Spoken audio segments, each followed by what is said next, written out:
There are those that are saying, well, why I'm going to waste my time here and be away from my family for 7 weeks, or the concerns if we get that far and the family do have to come in. So there are some players, and we don't know really which ones yet. Right. Are any of them significant players on team? I doubt they're significant players on teams that are, in some of the top spots here. We're all kind of imagining that it's the teams in the lower tiers here. Well, like we talked about with like the Spurs, once you have LaMarcus Aldridge having surgery, they're gone. Like if you were a team like that where something popped up over the course of the offseason, you knew, all right, I would be without one of my best players. That's kind of a tough spot to really feel like going forward. Because these guys are all smart. As much as we all go into every season with hope, there's a difference, I think, when you're also as far along as they've been in this. So you basically, really quickly on them, you basically would be going there for 8 regular season games of pay. Correct. Because you're probably not getting where you want to be, even in the playoffs, without LaMarcus Aldridge. So is it worth your time to go through what you need to go through for the 8 games, or 8 games of pay, or enough pay for those games? And again, it's very important to point this out. Where we're with the NHL or the NBA, they're trying to finish. Major League Baseball is trying to start, and that is a significant difference here in all of this. And I think that's why a lot of this is factoring in with some of these players. Like, I've already gotten most of my money. I'm probably not going to be in the postseason, or if I am, I'm going to have our team's probably going to have not a realistic shot at winning it all. So is it worth it, right?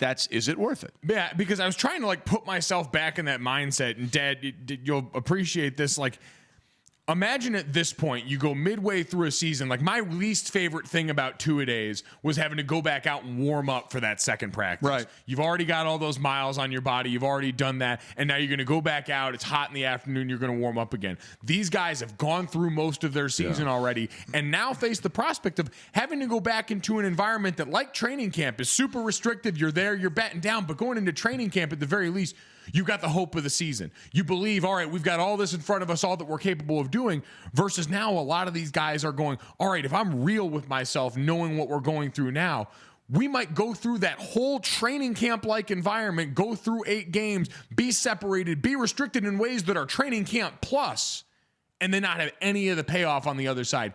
And I got to worry about my family in a global pandemic. And some of them have talked about a lot of the things going on in this country as it relates to race and the protests and the things that we've seen right now. And so you lump all that in there and I go, well, yeah, no, that is a pretty daunting feeling, considering I sit there with knots in my stomach getting ready to go to training camp, and I'm hopeful for the season. Now you're doing and facing the prospect of doing that, being locked away like that, and then coming out of it with 8 games and nothing to show for it.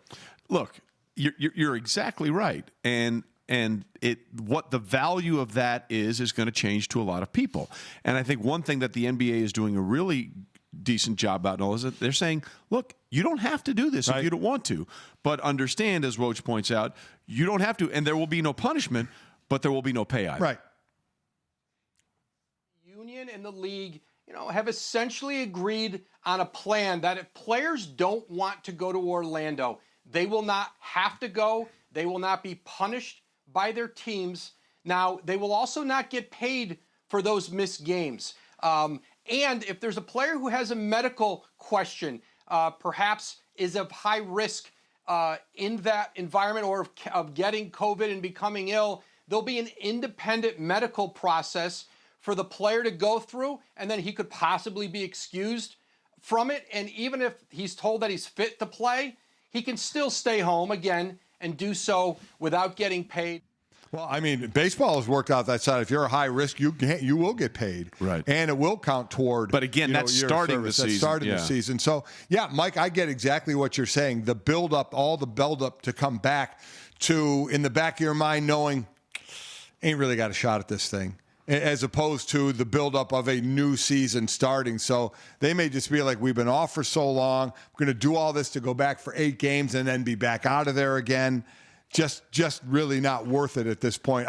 I'll be interested in how many guys actually pull the trigger on this one and say, I'm not going. Yeah, I think when push comes to shove, too, more and more guys, as you talk about it and get closer, I'm sure something resembling that itch will come back to a lot of guys. I agree with that. But it's such a difficult thing to try and replicate. Like, I keep searching for ways to try and think about what this feeling has to be like of an interruption, because we've referenced so much strike shortened seasons, labor strife that's created these shortened seasons that are kind of similar. but there's nothing like a disruption in the middle. Like, this is like the macro version of when we played USF in 2010 or 2011 and had a 2.5-hour lightning delay in the middle of the game. What you do mentally in that time period is going to go a long way towards the outcome. These guys have gotten into when their usual offseason would be close to this point for a lot of guys in the summer, and have to try and snap back out of that and remind themselves it's time to go out and play like the season never stopped. Right. So let's be clear about this. Do we think anybody that's in the top 4 seeds of either conference at this point has players?